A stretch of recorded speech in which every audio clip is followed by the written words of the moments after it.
नाज़रीन गिरामी अस्सलामु अलैकुम वरहमतुल्लाहि वबरकातुहू। सीधी बात के ताज़ा तरीन प्राइम टाइम में आप लोगों का इस्तकबाल है। नाज़रीन मैं अंसार अजीज़ नदवी आज की ताज़ा तरीन प्राइम टाइम में आप लोगों के सामने आज मुस्लिम राष्ट्रीय मंच में ज़रख़रीद उलमा की किस तरह से बेइज्जती हुई है और उनके एक तकरीब में हंगामा मचा है, मैं वो ख़बर आप लोगों के सामने रखूँगा और वीडियो भी दिखाऊँगा कि किस तरह उनकी मुखालिफत की गई। और इसके अलावा फ़िलिस्तीन से एक वीडियो आई है दिल दहला देने वाली, गज़ा पट्टी पर हमला हुआ है। और इसी तरह शाम से भी एक दिल दहला देने वाली एक वीडियो आई है। मगरिबी बंगाल हुकूमत की वजह से और केरला की वजह से मरकज़ी हुकूमत बड़ी परेशान नज़र आ रही है अपने बिल को लेकर के। इसके अलावा अलग अलग किस्म के लोग सामने आते हैं। अब मगरिबी बंगाल के गवर्नर ने बयान दिया है कि रामायण के दौर में था उड़न खटोला और अर्जुन के तीरों में थी जौहरी ताकत। इस तरह का बयान देकर के वो साइंसदानों के ट्रोल का सबब बने हुए हैं। और इसी तरह शाहीन बाग और कुछ तुर्कमान गेट पर आज फिर से जो है एहतिजाजियों पर पुलिस की जानिब से जुल्म व तशद्दुद की वीडियो वायरल हो रही है, वो भी आप लोगों के सामने रखूँगा। इसके अलावा भी 2-3 वीडियो हैं जो आप लोगों के सामने मुझे आप लोगों के सामने रखना है और उस पर तबसरा करना है। उससे पहले आप लोगों से दरख्वास्त है कि जिन लोगों ने हमारे चैनल को सब्सक्राइब नहीं किया सब्सक्राइब कर लें और हमारी इन वीडियोज़ को दूसरों तक पहुँचाने में हमारी मदद करें और सीधी बात के सब्सक्राइबर्स की तादाद को बढ़ाने में और 1 बिलियन की सब्सक्राइबर्स के हमारे मिशन में शामिल हो जाएँ और वो लोग जो अभी तक जुड़े नहीं हैं सीधी बात से उनको जोड़ने की कोशिश करें। पहले पर नाज़रीन आइए सबसे पहले मैं आपको एक वीडियो दिखाता हूँ। इस वीडियो को देखिए। आरएसएस की तंजीम मुस्लिम राष्ट्रीय मंच के एक प्रोग्राम में आज शहरियत कानून और एनआरसी के ख़िलाफ़ ज़बरदस्त हंगामा देखने को मिला है और वहाँ मौजूद उलमा इकराम की दुर्गत बन गई है। दरअसल मुस्लिम राष्ट्रीय मंच ने राष्ट्रीय उलमा कॉन्फ्रेंस के बैनर तले सीएए की हिमायत में एक तकरीब का इनेकाद किया था जिसमें मुसलमानों को शहरियत कानून के फ़ायदे समझाए जाने थे। लेकिन इस तकरीब के शुरू होते ही कमोबेश दर्जन भर लोग खड़े हुए और संविधान के दुश्मन मुर्दाबाद, आइन के दुश्मन मुर्दाबाद का नारा बज़ोर आवाज़ बुलंद करने लगे। इस नारेबाजी की वजह से वहाँ मौजूद आरएसएस के कारकुनान कशमकश में मुब्तला हो गए और स्टेज पर मौजूद नामनिहाद उलमा हजरात भी दम बखुद थे जो कि शहरियत कानून के फ़ायदे शुमार कराने के लिए यहाँ पर पहुँचे थे। शहरियत कानून और एनआरसी के ख़िलाफ़ लोग बैनर भी लेकर वहाँ पहुँचे हुए थे। इस दरमियान में वहाँ दीगर लोग भी मौजूद थे, बिलखुसूस मुस्लिम राष्ट्रीय मंच के आरएसएस के लीडर इंद्रेश कुमार भी इस वक्त वहाँ मौजूद थे। और यह हंगामा देखने के बाद इस वक्त ये पूरी वीडियो बहुत ज़्यादा वायरल हो रही है। और इसके बाद यहाँ मौजूद ज़रख़रीद उलमा इकराम जो आरएसएस के इस मुस्लिम राष्ट्रीय मंच विंग के हामी हैं और उनके हिमायत करने वाले हैं और मुख्तलिफ़ ओहदों पर भी ये लोग हैं, उनकी जो है दुर्गत बन गई और उनकी बेइज्जती हुई। तो आप ये मंज़र एक मरतबा फिर देख सकते हैं। हम आवाज़ के साथ आपको यहाँ पेश करेंगे।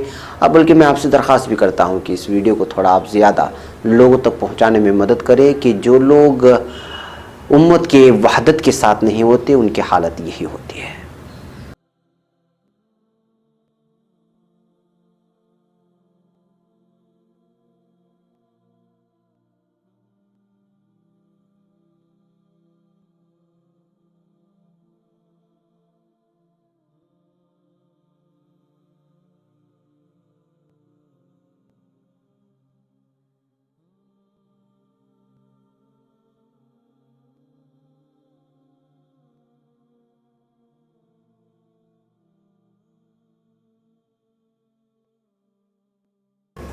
नाज़रीन आइए मैं आपको इस वक्त मगरिबी बंगाल हुकूमत की चिट्ठियों की वजह से क्यों मोदी हुकूमत कशमकश में मुब्तला हो गई है। मीडिया में आ रही खबरों के मुताबिक केरला व बंगाल हुकूमत के ज़रिए तहरीर करदा चिट्ठी के बाद अब वज़ारत दाखिला कशमकश में मुब्तला हो चुकी है। ख़त में कुछ ऐसे नुकात उठाए गए हैं जो काबिल गौर हैं। इसमें कहा गया है कि रियासतों की हुकूमतों का एनपीआर की कार्रवाइयों का हिस्सा नहीं बनने पर मरकज़ का क्या रुख होगा। इस सिलसिले में कोई वजाहत नहीं दी गई। ये भी साफ नहीं है कि आरजीआई की तरफ से जिस जानकारी की मांग की गई है उससे लाजमी बनाया गया है या नहीं। हालांकि शहरियत कानून 2003 के तहत घर के मुखिया को ही सही इत्तला नहीं देने पर सज़ा का इंतज़ाम था। इसकी दी हुई इत्तला गलत पाए जाने पर 1000 रुपये का जुर्माना था। यहाँ तक कि 2010 में भी एनपीआर फॉर्म में सज़ा के बारे में लिखा गया था। गुज़िश्ता NPR के बरक्स 2020 के NPR फॉर्म में सज़ा से मुताल्लिक कोई भी तस्करा या हिदायत नहीं है। साथ ही इस बार NPR की कार्रवाई के पहले मरहले में कुछ नए सवालों से भी लोगों को नबरद आज़मा होना पड़ेगा। नए NPR फॉर्म में लोगों से Aadhaar number, mobile number, driving licence number, voter ID number, मादरी ज़बान, वालिदैन की यौम पैदाइश और जगह के बारे में पूछा गया है। फाइनल NPR फॉर्म में से पैन नंबर का खाना हटा दिया गया है। इसका मतलब ये हुआ कि 31 मार्च तक नए NPR फॉर्म में किसी भी सवाल को हटाया या जोड़ा जा सकता है। बैकअप नाज़रीन, NPR को लेकर के वैसे भी पहले से बहुत सारे इश्कालात थे। अब केरला और मगरबी बंगाल की जानब से बाकायदा जो है हुकूमत को ख़त लिखे गए हैं कि आखिर इस तरह के बहुत सारे ऐसे सवालात जो पिछले NPR के फॉर्म में नहीं थे वो इस वक्त क्यों जोड़े गए हैं, और जोड़े जाने के बावजूद जो चीज़ें हटाई गई हैं उनकी वजूहात क्या हैं।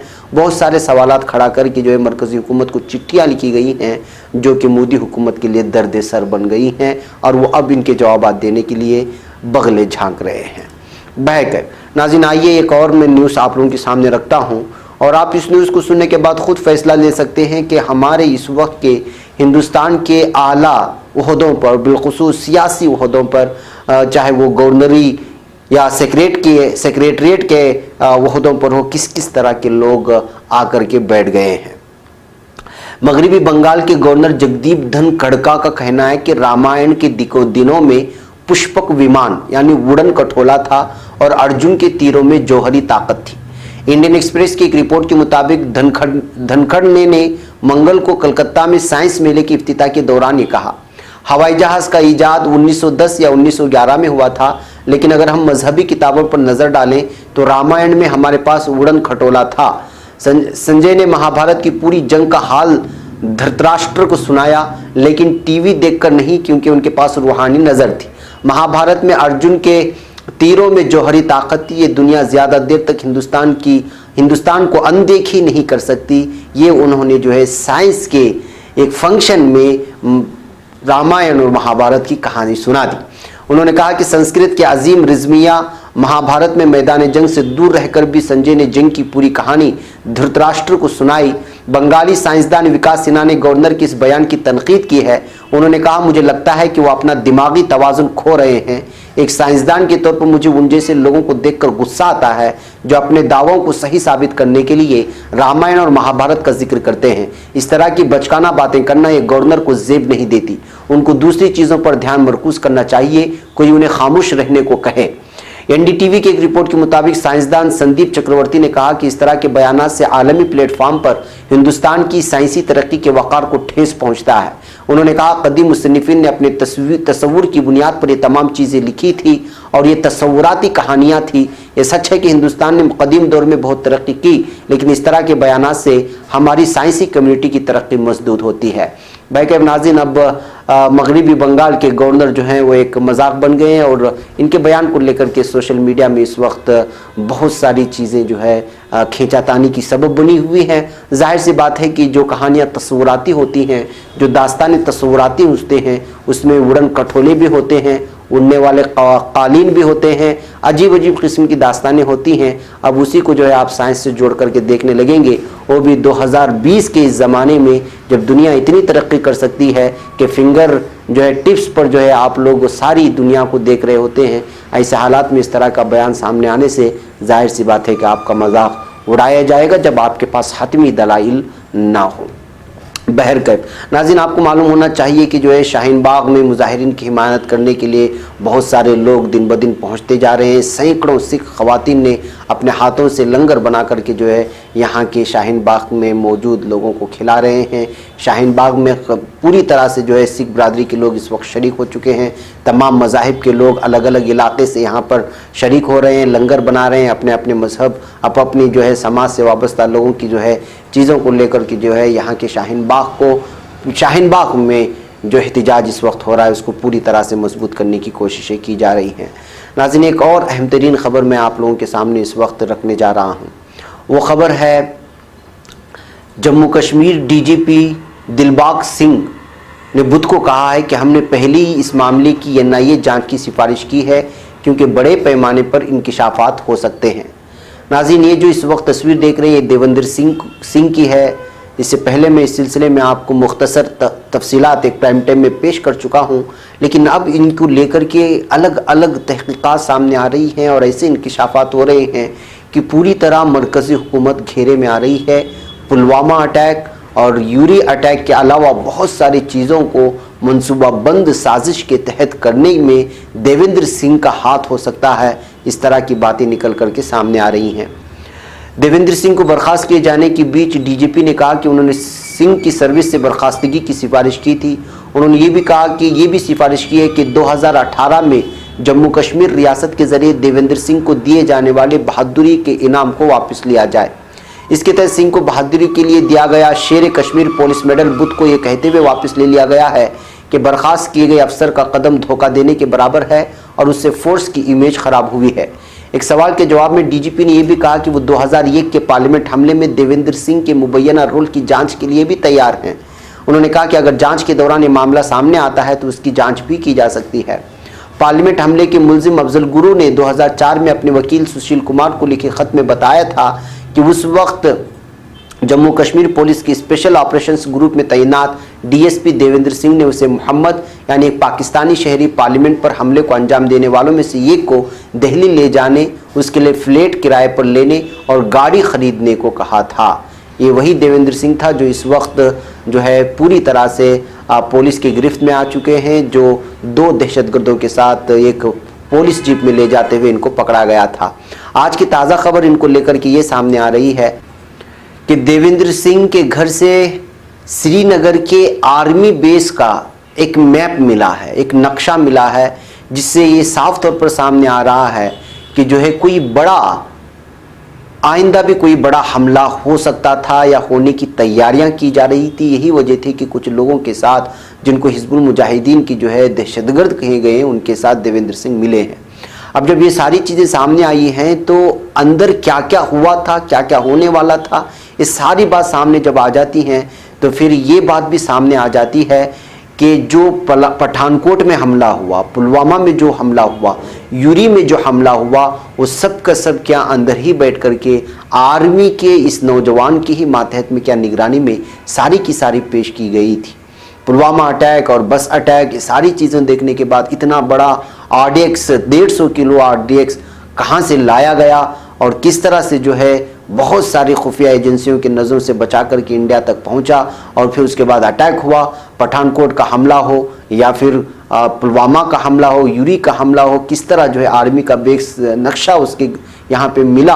अब ये एक अजीब किस्म की जो है सवाल सामने आ रहे हैं और इस बात को सबसे अफसोसनाक बात है वो मीडिया और वो अफराद जो वतन परस्ती के सर्टिफिकेट बांटते घूमते हैं और मीडिया में इस कदर चिल्लाते हैं कि उतना बड़ा, उनसे भी बड़ा कोई वतन परस्त हो ही नहीं सकता।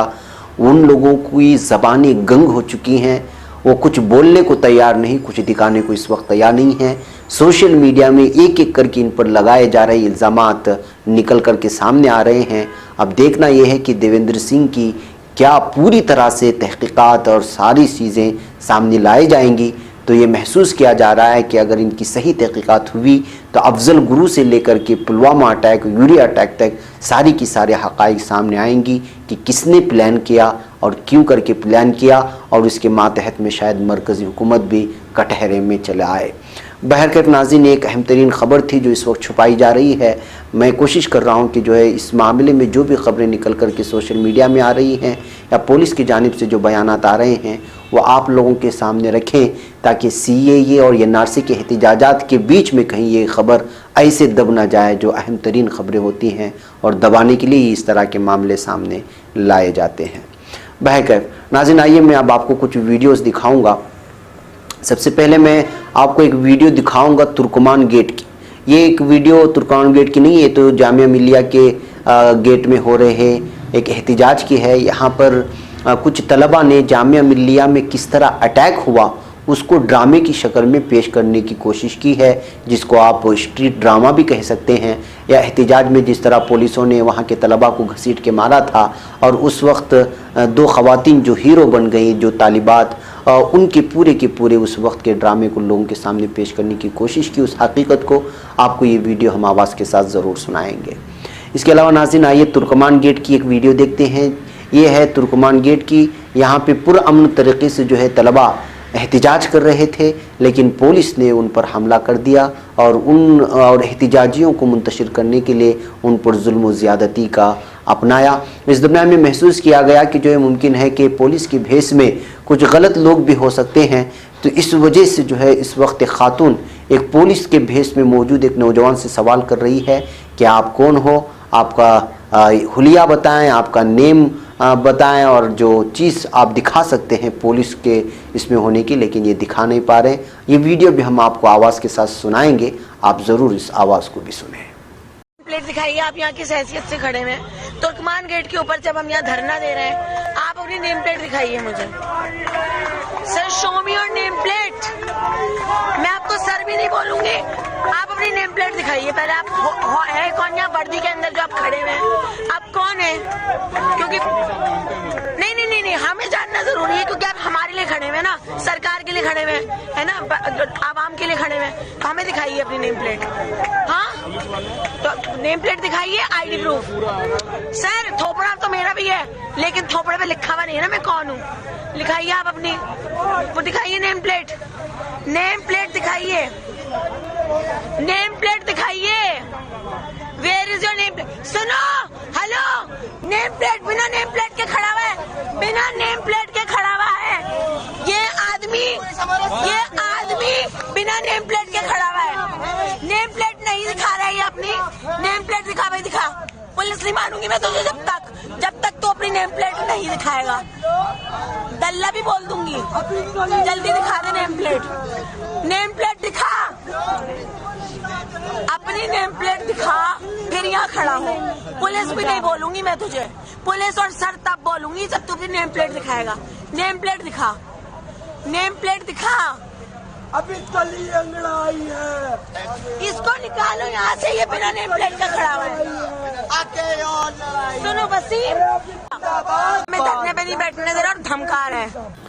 इसी तरह नाज़रीन, आइए मैं आपको कर्नाटक के टुमकुर की कुछ तस्वीरें और वीडियोस दिखाता हूं, जहां CAA और NRC के ख़िलाफ़ पुरज़ोर एहतिजाज किया गया। ये ताज़ा एहतिजाजात हैं, इसमें ख़वातीन ने शिरकत की, गलियों से मार्च निकाला और एक जगह जमा हुए, और बिलखुसूस ख़वातीन ने बहुत बड़ी तादाद में इस वक्त हिस्सा लिया था। सारे वीडियोस आपको हम आवाज़ के साथ पेश करेंगे ताकि आप दूसरे लोगों तक पहुँचाने में आप लोगों को भी आसानी हो और दिखा सके। ये टुमकुर की विजुअल्स हैं। इसके अलावा नाज़रीन, आइए मैं आपको ले चलता हूँ गया के कुछ इलाके में। गया में भी पुरज़ोर एहतिजाज हुआ है। अररिया, माफ़ कीजिएगा, गया कहा मैंने, गया नहीं बल्कि बिहार के अररिया का ये तस्वीरें हैं, ये वीडियोस है। यहाँ भी पुरज़ोर अंदाज में जो है लोगों ने CAA के ख़िलाफ़, NRC के ख़िलाफ़ आवाज़ उठाई है। ये भी किसी और इलाके की है। बहरकैफ आप देखें, और भी बहुत सारी वीडियोस हैं। ये है शाहीन बाग की और जामिया मिल्लिया, यहाँ के आसपास के इलाकों की, जहाँ पे जो है लोग बड़ी से बड़ी तादाद में शरीक होकर के NRC के ख़िलाफ़, CAA के ख़िलाफ़, ये जामिया मिल्लिया के सामने का गेट है। आप देख सकते हैं कि किस तरह से लोग लगातार CAA बिल के ख़िलाफ़ जो है एहतिजाजात करते जा रहे हैं। ये मंगलूर से आई हुई ताज़ा तस्वीरें और ताज़ा वीडियो है। जो कल की वीडियो थी, हमने इसके सिलसिले में कल के प्राइम टाइम में भी आप लोगों के सामने दिखाया था, और आज के सुबह के प्राइम टाइम में भी हमने आपको दिखाया था। एक ताज़ा वीडियो आई हुई है, इसको भी आप देख सकते हैं। इसके अलावा नाजरीन, ये है शाम के इदलिब की वीडियो, जिस पर इस वक्त जालिम असद इंतज़ामिया और रशिया की फ़ौज यहाँ के लोगों पर लगातार हमले कर रही है, फ़िज़ाई हमले कर रही है। इस वीडियो के बाद, देखने के बाद, अब अंदाज़ा लगा सकते हैं कि शाम में मुसलमानों का क्या हाल है। बैक वक्त ये जालिम असद के अफवाज आते हैं फ़िज़ाइया, और फिर जो है घरों को तहस नहस करके चले जाते हैं। इसमें आम शहरी होते हैं, इसमें कोई जंगजू नहीं होते। आम शहरियों को मानना इनका जो इस वक्त शेवा हो चुका है, और पूरी की पूरी दुनिया इस वक्त खामोश बैठी हुई है। इस वीडियो को देखें जो फ़िज़ाई तौर पे ली गई है, आप अंदाज़ा लगा सकते हैं कि शाम के मुसलमानों का क्या हाल है। जालिम अलवी बशारुल असद के ज़ेर कब्ज़ा शाम के मुल्क में मुसलमानों का ये हाल है। नाज़रीन, एक और वीडियो मैं आपको दिखाता हूँ। ये कल शाम में गज़ा पट्टी पर जालिम इसराइल ने हमला किया हुआ है। ये है वीडियो, देखिए। ये भी वीडियो इस वक्त फ़िलिस्तीन के इलाक़े में बहुत ज़्यादा शेयर हो रही है आलम इस्लाम में। ये फ़िज़ाई हमले कल रात में गज़ा की पट्टी पर मुसलमानों पर जालिम इसराइल ने किया है। अभी तक इसमें कितने लोगों की जानें गई हैं, कितना नुकसान हुआ है, इसकी पूरी तफसील नहीं आई है। जब आएगी तो हम आप लोगों के सामने ज़रूर पेश करेंगे।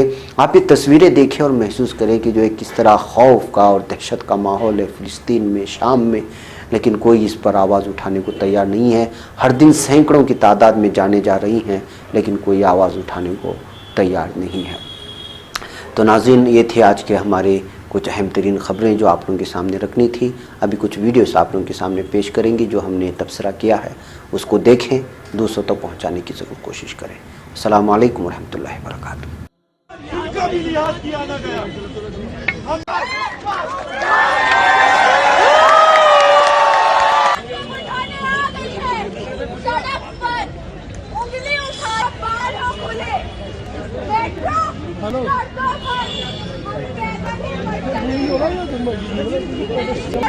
खबरदार सुन लो ये पुकार खबर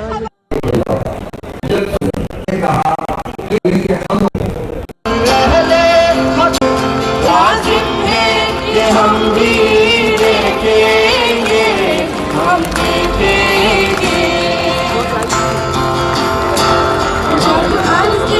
खुदा के काबिल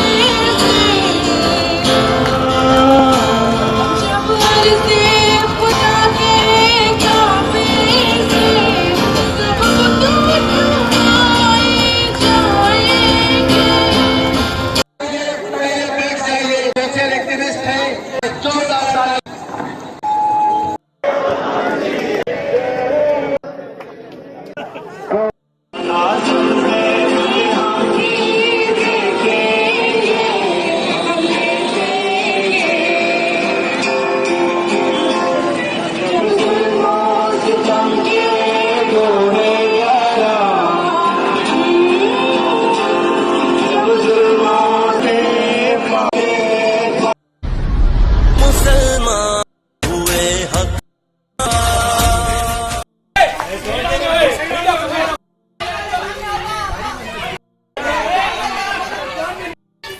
Eh,